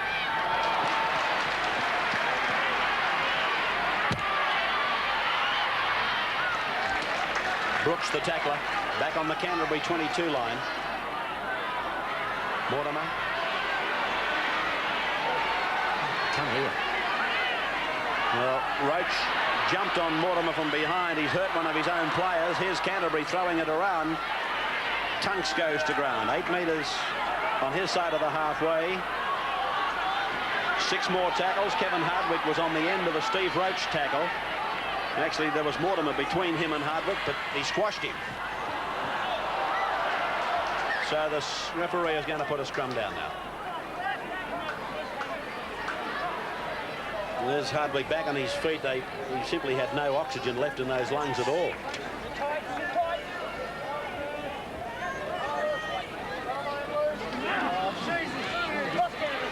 Bridge. It's not a question of getting them on side, as one of the spectators suggested. Here's Jack now trying to wend his way between the defence that is standing very, very flat. Conlon. And a penalty goes to Balmain. Canterbury offside. So Conlon will take a kick for goal from 49 metres out. And he'd be about 20 metres in from touch.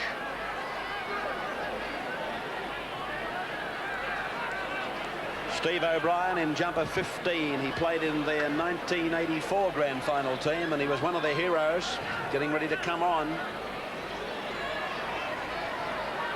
With the blood on his forehead, on his lip. He hits it. It doesn't look any good from here. It's wide, and it's been fumbled in goal by Callanan. So it's going to be a line drop out to restart. An unhappy day for young Callanan. Michael Potter is limping from the field.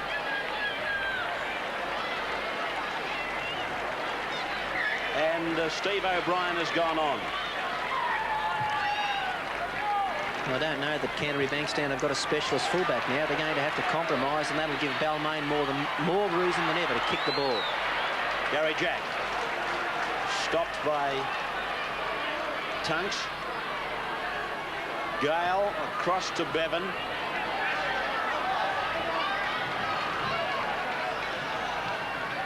Roach. Conlon. Davidson. Right on the Canterbury 22. Elias, Bridge, Pearce. Pearce straining every muscle in his body to get that extra couple of metres. Gale. Roach. Not the sort of time for Steve Roach to get the ball. He needs to be wound right up. They might go for a drop goal here. I wonder, will they? Here's Gale. He was shaping for it. Now it's back with Brooks. He's going to have a go.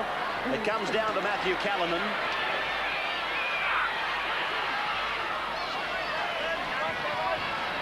(18-12) in favour of Balmain. 3 tries to 2. One of them a penalty try. O'Brien. Canterbury have been down on their own 22 for a good portion of time now. Here's Langmack.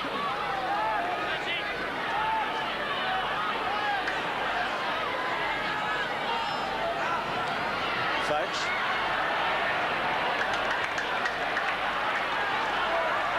Well, they've got to get the kick in now. Lamb, no, they've decided to spray it across the line. Mortimer kicks into the centre of the ground. Gary Jack going back for it. Peter Mortimer coming down the field, putting everybody onside. And here's Jack tackled now, 15 metres out from his own line.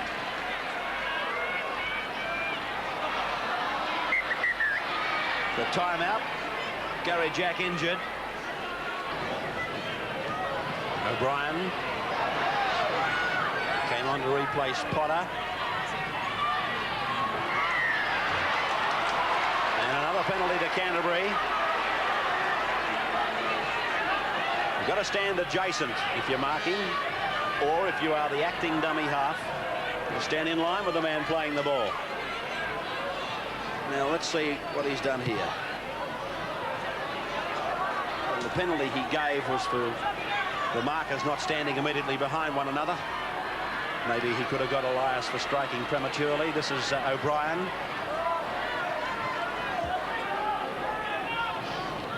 Six minutes out from the siren, and another penalty to Canterbury.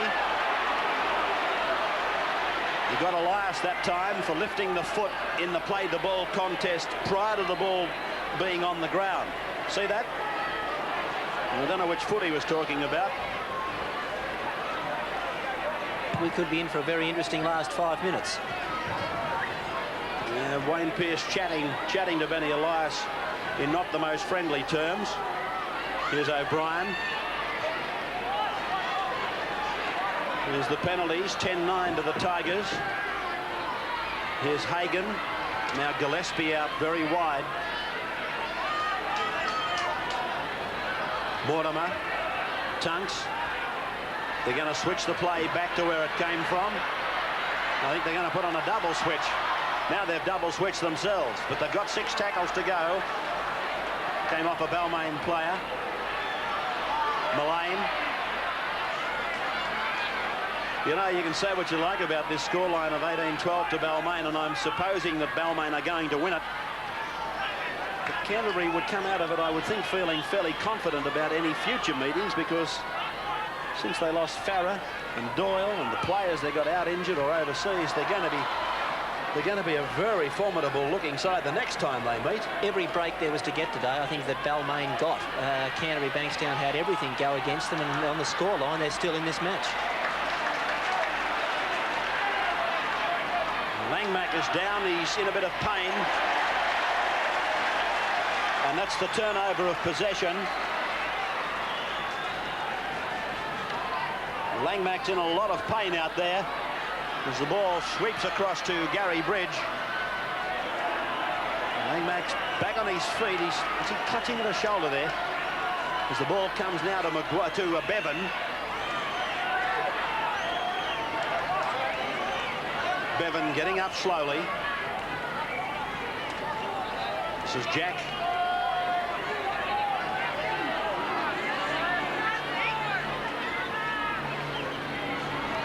Elias. 5 minutes to go, just inside that. 18-12. Balmain hanging on to that lead. as Bridge turns the Canterbury team around again. This time it's in the in goal, and Callanan has got to take it back. Humphries has got him, but he's back into the field of play. O'Brien.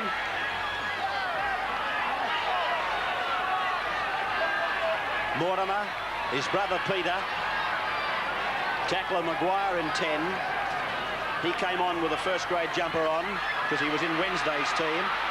Here's Tunks to Mortimer, back around the corner to Johnston.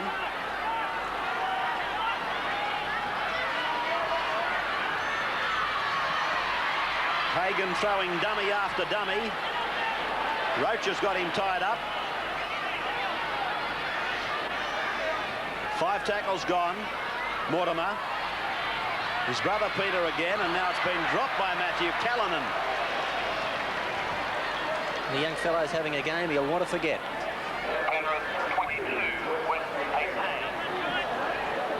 That's not like to my door children. You're not permitted to come over the fence at the exclusion of this game, and we still appeal to all parents to keep their children on their side of the fence. Thank you. So this week we've got the National Panasonic Parramatta versus Illawarra at Orana Park, Campbelltown.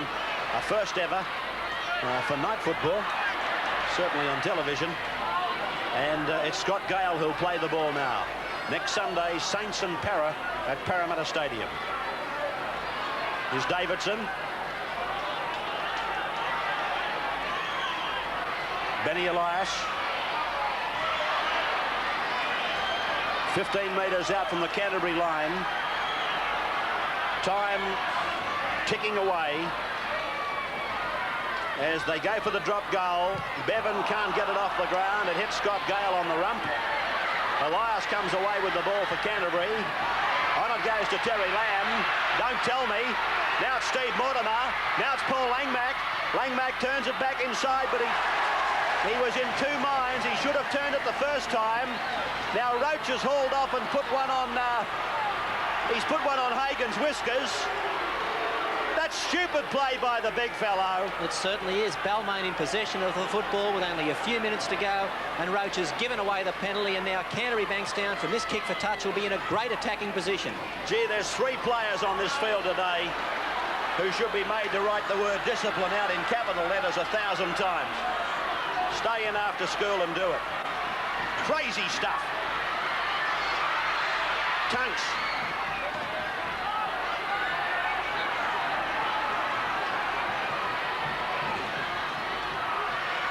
Paul Langmack. Can the Bulldogs get 1 premiership point out of it? How long to go, would you say? A couple? No more. Here's the little kick by Mortimer. And Gale. Scott Gale, like a breath of fresh air, brings it down. There it is on the NEC replay. A little chip by Stevie Mortimer. I was waiting for the grubber, to be honest with you, but Scott Gale was there, equal to the test. And here's Humphries tackled now. 10 metres out. Hardwick. It's a good gain in ground. Very valuable stuff. Gary Jack. 5 tackles gone for the Tigers. Benny Elias. And he's kicked it nicely, and it's going to find the line. It does. Well, that's the ball game, I'd say. Unless, of course, somebody else... Well, there's the siren anyway. It's all over. It's all over. Balmain have won it by 18 points to 12 with 3 tries, one of them a penalty try to Bridge, Brooks and Gardner. Conlon kicked 3. And then Canterbury's 2 tries came from Potter and Folks. Lamb kicked 2 goals.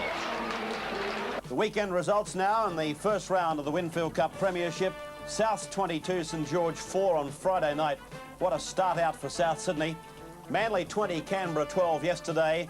And then today, North Sydney 15, Illawarra 12, Cronulla 16, Eastern Suburbs 6, Balmain 18, Canterbury 12, and Penrith 26 defeated Western Suburbs 18.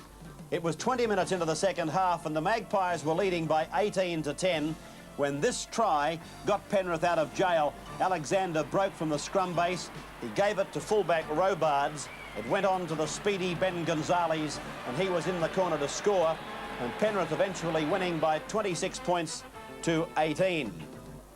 Over 15,000 fans flocked to Redfern when new coach George Piggins picked up his first premiership win in style.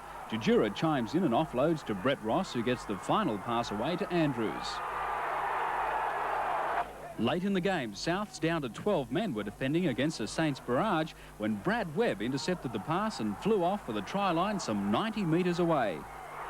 Kinchella came across but just couldn't nab the new speedy South centre. What a first-grade premiership debut. To say it brought the house down is an understatement. At the sports ground, the Sharks drew first blood as Dean Carney put Craig Diamond into the clear, and he left the East defence in his wake to score near the post, giving the Sharks an 8-0 lead at half-time. And that lead was increased in the second half through an East error. Tony Melrose's grubber kick resulted in a Sharks try at the other end of the Sydney sports ground. Phil Hurst left a despairing Laurie Spina in his wake, racing 90 metres to give Cronulla a match-winning lead. The final score at the sports ground, 16-6 to Cronulla. And down south at the Wollongong Showground, the Illawarra Steelers made a good start when replacement Jeff Hardy sent Brian Hetherington into the gap, and the big centre was then able to stand in the tackle and send Hardy, who backed up well over near the post. Norths came back to score the easiest of tries. Mark Cannon got the ball and feigned a kick, and all of the Steelers stood off him as he strolled over to score. North sneaking home 15-12 in a close one. The premiership table tonight sees South Sydney, Cronulla, Penrith, Manly, Balmain, Norths and Parramatta all recipients of 2 points. Next weekend, here's what's coming up for you. Canterbury, Cronulla is on Saturday. Canberra, Balmain, South Illawarra, Norths, Wests, East Penrith. The big one is Parramatta St George, our telecast game at Parramatta Stadium, and Manly has the bye. Well, there it is. What an exciting start to the Rugby League year. First off, there was that win by Balmain over Cronulla in the National Panasonic. South defeating St George on Friday night. Then on Saturday, Manly defeating Canberra in a match which really was one where the reputations were on the line. And then Balmain defeating the defending premiers Canterbury.